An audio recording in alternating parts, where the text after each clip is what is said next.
সংগৃহীত তথ্যভিত্তিক রচিত একটি কবিতা। কবিতার শিরোনাম ২১শে ফেব্রুয়ারি ১৯৪৮ সাল। পাকিস্তান সরকার ঘোষণা করল উর্দু হল একমাত্র রাষ্ট্রভাষা। তদানীন্তন পূর্ব পাকিস্তানের জনগণ মেনে নিল না সেটা। বাংলা ভাষাকে রাষ্ট্রীয় ভাষার দাবিতে আন্দোলন শুরু হলো সেখানে। সরকার তাদের দাবি নিল না মেনে। ১৯৫২ সালের ২১শে ফেব্রুয়ারি ঘোষণা করল ১৪৪ ধারা।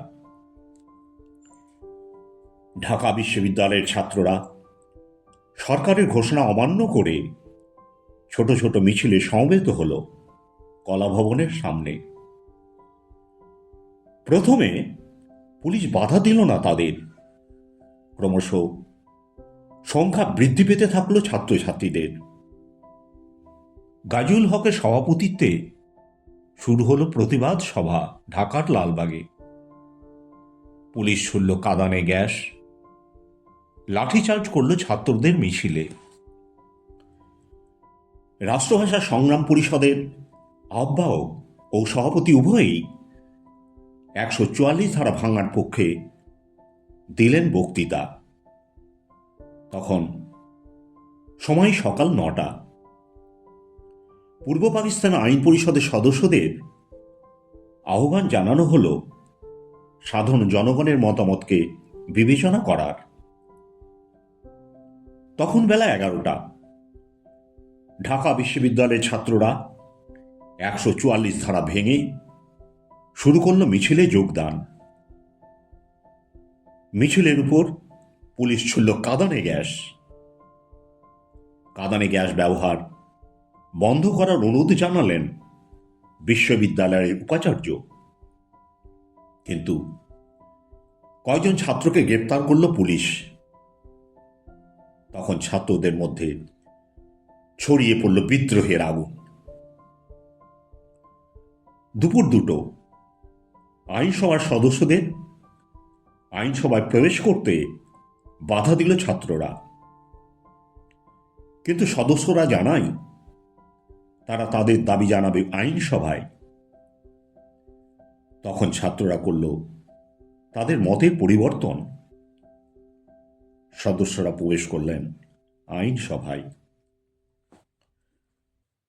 দুপুর ৩টে ছাত্ররা আইনসভার দিকে এগোতে থাকলে পুলিশ গুলি চালায় তাদের উপরে।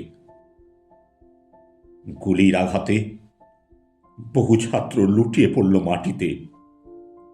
শহীদ হলেন বরকত, জব্বার, রফিক নামক ৩জন ছাত্র। শহীদ হলেন ১ বছরের একটি ছোট্ট শিশু সহ আব্দুস সালাম নামক একজন প্রেস কর্মচারী, আরো কয়েকজন আন্দোলনকারী। শহীদদের রক্তে ভেসে গেল ঢাকার রাজপথ। পুলিশ এসে ট্রাকে করে দ্রুত তুলে নিয়ে গেল রক্তে ভেজা শহীদদের দেহ। পূর্ব পাকিস্তানের গ্রামে গঞ্জে ছড়িয়ে পড়ল ছাত্রদের এই নির্মম হত্যার খবর।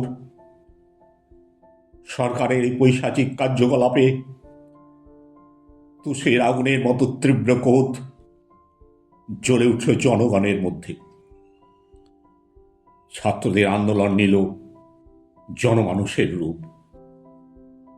সাংস্কৃতিক জগতের লোকজনও বুঝতে পারলেন সরকারের স্বরূপ। তারাও সামিল হলেন এই আন্দোলনে। ২৩শে ফেব্রুয়ারি রাতে শহীদদের স্মৃতিকে স্মরণ রাখতে স্মৃতিস্তম্ভ গড়ে উঠল ঢাকা মেডিকেল কলেজ হোস্টেল প্রাঙ্গণে। ২৬শে ফেব্রুয়ারি পাকিস্তান সরকার ভেঙে দিল সেই স্মৃতিস্তম্ভ। ধীরে ধীরে ভাষা আন্দোলন হয়ে উঠল আরো বেশি শক্তিশালী। চারিদিকে শুরু হলো প্রতিবাদ মিছিল ও সভা। ১৯৫৪ সালে প্রাদেশিক পরিষদে জয়ী হল যুক্তফ্রন্ট। পূর্ব পাকিস্তানের জনগণের ক্রমাগত প্রতিবাদে পিছু হটতে বাধ্য হল সরকার। অবশেষে 9ই মে গণপরিষদের অধিবেশনে স্বীকৃত হল পাকিস্তানের অন্যতম রাষ্ট্রভাষা বাংলা ভাষা।